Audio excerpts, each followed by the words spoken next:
Bismillahirrahmanirrahim. Assalamualaikum warahmatullahi wabarakatuh.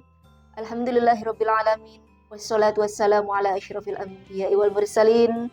Allahumma sholli ala sayyidina Muhammadin al-Fatih lima uliqa lima sabaqa nasirul haqqi bil haqqi wal hadi ila siratikal mustaqim wa ala alihi wa sahbihi haqqa qadrihi wa miqdarihi al-'azim.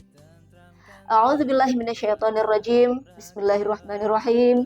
Wa may yattaqillaha yaj'al lahu makhraja wa yarzuquhu min haitsu la yahtasib wa may yatawakkal 'ala Allah fa huwa hasbuh.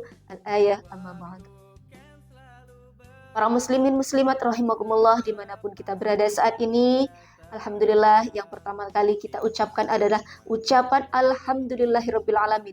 Mengucapkan puji syukur kehadirat Allah Subhanahu wa taala karena pada hari ini kita masih diberikan kesempatan untuk menghirup nafas dengan gratis, dengan nyaman, sehingga pada saat ini kita dapat juga melaksanakan ibadah bulan puasa Ramadan. Insya Allah ini sudah kesekian harinya, semoga puasa kita diterima oleh Allah Subhanahu wa taala. Dan yang kedua tentunya kita berucap Allahumma sholli ala sayyidina Muhammad kepada Nabi kita, Nabi Muhammad sallallahu alaihi wasallam, yang dengan berkat syafaatnya semoga Allah membukakan pintu hati kita, untuk menangkap hidayah-hidayah Allah yang sudah banyak sekali tersebar di dunia ini, dan hanya saja barangkali hati kita sebelum-sebelumnya tertutup, belum terbuka, belum bisa menangkap hidayah-hidayah Allah, dan kita belum mampu untuk meningkatkan keimanan, meningkatkan ketakwaan kita. Maka itu semoga syafaat Rasulullah Shallallahu Alaihi Wasallam senantiasa berada di hidup kita di dunia hingga di akhirat nanti. Dan di momen Ramadan ini, para pemirsa yang dirahmati oleh Allah Subhanahu wa taala, tentunya kita tidak jauh-jauh pembahasan dari peningkatan keimanan dan ketakwaan kita. Karena ketakwaan adalah salah satu tujuan dari adanya bulan puasa, dari adanya syariat puasa ini, untuk meningkatkan ketakwaan. Dan ketakwaan itu akan ada di hati orang-orang yang beriman. Kita ada iman dulu, maka kita tingkatkan iman melalui peningkatan takwa. Apa takwa itu? Takwa itu adalah takut kepada Allah, menjalankan segala yang Allah perintahkan, dan menjauhi segala larangan Allah. Itulah takwa. Dalam bentuk apa? Kita melakukan takwa, mengaplikasikan takwa ini seperti yang sering kita pelajari, seringkali para alim, para ulama, Rasulullah, dan ajaran-ajaran Islam sering kita dengar bahwa di antara bentuk-bentuk ketakwaan kita adalah, contohnya adalah saat ini. Saat ini kita sedang melaksanakan ibadah bulan puasa. Bulan puasa adalah salah satu perintah Allah. Perintah Allah. Jadi kita laksanakan puasa dengan baik, dengan niat yang baik, dengan niat karena mengikuti perintah Allah. Karena kita takut kepada Allah, maka kita jalani segala perintah Allah. Tidak lagi kita berpuasa karena mengikuti tren, karena kita tidak nyaman dengan lingkungan sekitar kalau kita tidak melakukan puasa, atau alasan-alasan yang lain yang bersifat tidak karena Allah.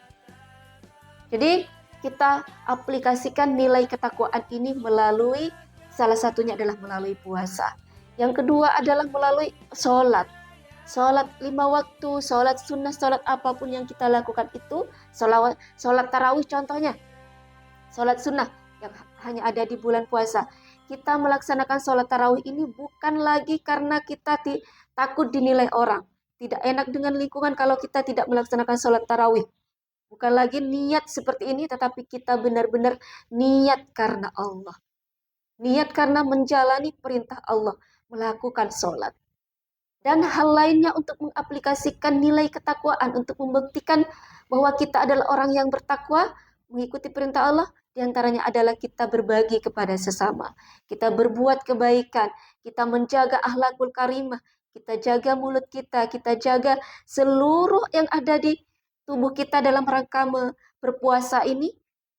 Tidak hanya puasa hati, tidak hanya puasa mencegah makan dari minum, tetapi menjaga seluruh anggota tubuh kita. Mulut kita jaga, mata kita jaga, pendengaran kita jaga, tangan kita jaga, kemaluan kita jaga, kaki kita jaga, seluruh anggota tubuh kita yang merupakan sumber dosa ini kita jaga, maka itu adalah bagian dari ketakwaan. Maka ketika nilai-nilai takwa sudah kita upayakan, insya Allah ini menjadi upaya kita berfeedback kepada peningkatan keimanan kita, kepada kualitas keimanan kita. Itu. Tingkatkan keimanan melalui peningkatan ketakwaan. Dan yang berikutnya adalah mencari ilmu pengetahuan untuk mendukung kedua hal ini. Mencari ilmu pengetahuan, terutama ilmu pengetahuan dalam hal keagamaan. Dalam hal keagamaan juga tentunya ilmu-ilmu pengetahuan lain yang mensupport kehidupan kita. Bukan sekedar ilmu agama, tetapi ilmu-ilmu umum lainnya mensupport kehidupan kita, yang di kehidupan kita gunakan untuk meningkatkan keimanan dan meningkatkan ketakwaan.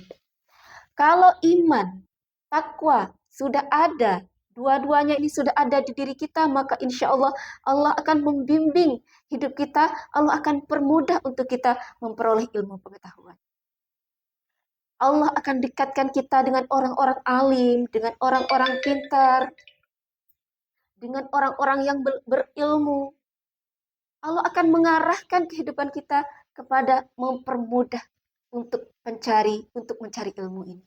Jadi ketika iman, takwa, ilmu pengetahuan sudah ada di dalam diri kita, maka jangan khawatir. Insya Allah kehidupan dunia kita Allah akan permudah. Termasuk Allah akan permudah segala urusan kita. Ketika punya masalah, Allah akan menyelesaikannya dengan baik. Allah akan menyelesaikan dengan cara yang tidak kita sangka-sangka. Allah akan mempermudah ketika kita mencari penghasilan, mencari harta. Allah akan mempermudah semuanya. Ilmu, iman, takwa, ilmu, harta.